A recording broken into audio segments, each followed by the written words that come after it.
Bickley and Marotta Mornings. Arizona Sports. The local sports leader. Bickley Blast.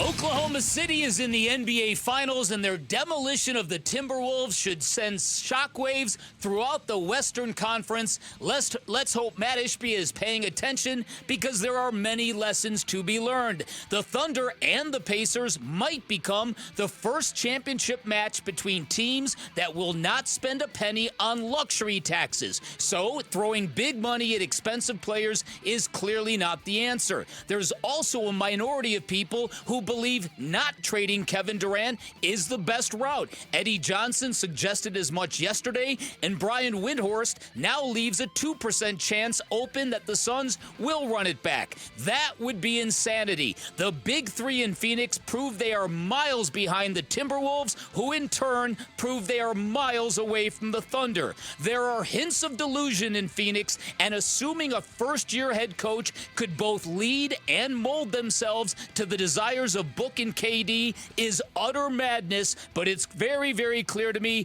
they very badly want to blame the previous two head coaches for most of their problems. The smartest play is to emulate OKC, acquire assets, build from the ground up, take phone calls on Devin Booker just in case someone blows you away with a suitcase full of assets. Cut your losses, quit throwing good money after bad, find the humility necessary to admit you do not know as much about winning an NBA title as you once thought, and remember, the best way to get out of a hole is to stop digging.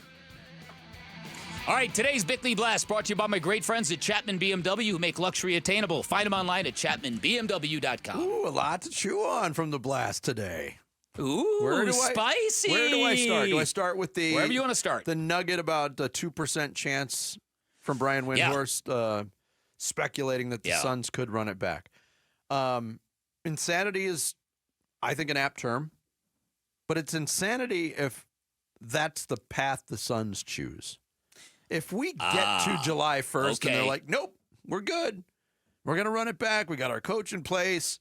Brian Gregory's got a good relationship with Kevin Durant and Bradley Beal.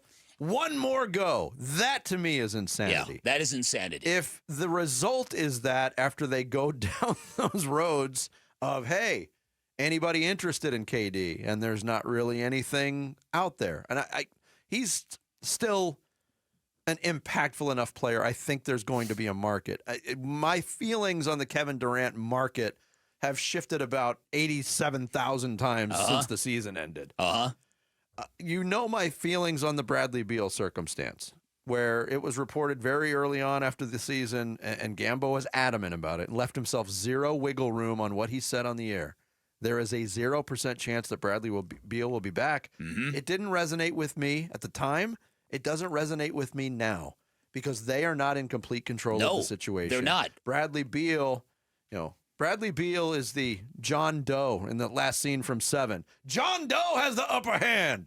Bradley Beal has the upper hand in all of this. That's right. So, again, if they arrive at that when they go down these avenues for possible change and they just find resistance at every turn, that's one thing.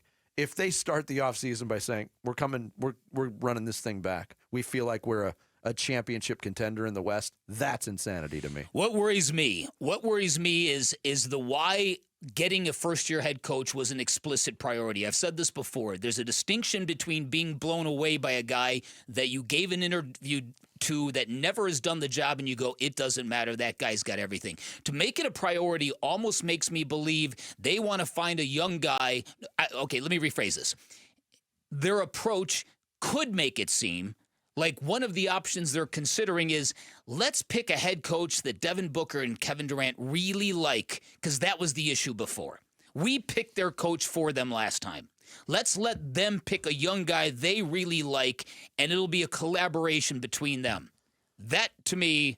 But do you think there wasn't any input given on the last two head coaching hires? There had to have been. There's so much in terms of power of players and I know appeasing your star players that I don't know what the process was.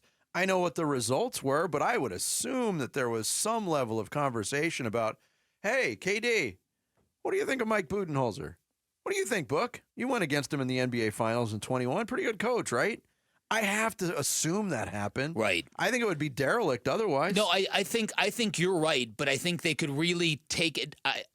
I'm guessing that in both of those coaching situations, year one was KD's first year, and they probably went, "Oh yeah, Frank Vogel, he's won a title. Okay, cool." They probably talked to some guys in LA or whatever. Who knows?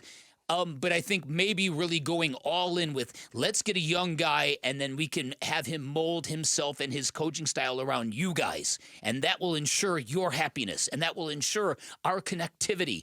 Ugh. Okay, so again, I think one thing you really have to do, though, is, in my opinion, is you got to focus on the team that you have to beat and plan out accordingly, right? You had a great line earlier today. You have got to, in the Western Conference, you have got to decide whether you can get in the ring with Oklahoma City or whether you need this time to build for the day you can get in the ring with them. Yeah. Do you need a great team next year or 3 years from now? That's it. And you've been saying that for a while.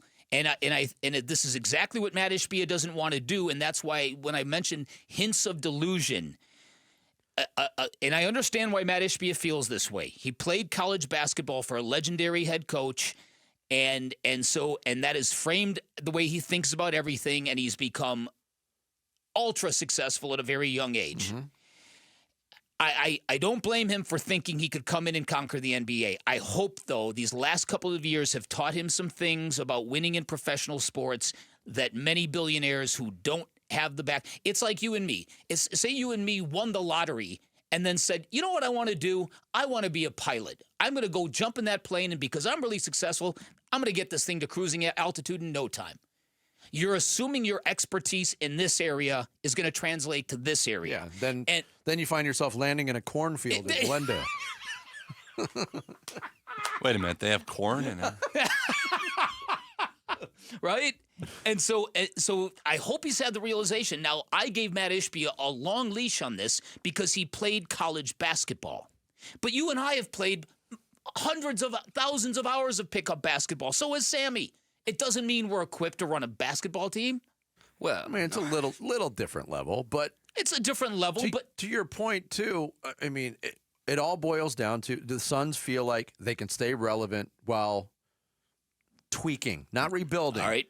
How strong is that? Is that possible to do in today's NBA? I think it is. Okay. When you've got a lot of assets at your disposal, I think you can do that.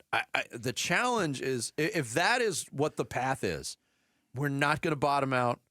We're going to stay afloat, and we're going to compete for a play-in spot for the next 3 years, and then watch out. Okay. With all of the restrictions against this team, I think that is nearly impossible to accomplish. Yeah. So your point on the Booker phone calls, it's not going to happen.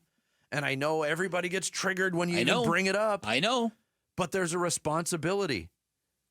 If you're trying to win championships, sometimes a lot of times you got to hit rock bottom before you can start building up. That's it. That's really it. And so I just hope that some humility has come out of the last two seasons, and then you watch Oklahoma City and you see how they got to where they got. It was very methodical how they got to where they got. It was. It hasn't been overnight. No. That's certainly the case. No. Thanks for watching Bickley and Marotta. Click to see the latest Bickley Blast and hit the button in the middle to subscribe to Arizona Sports.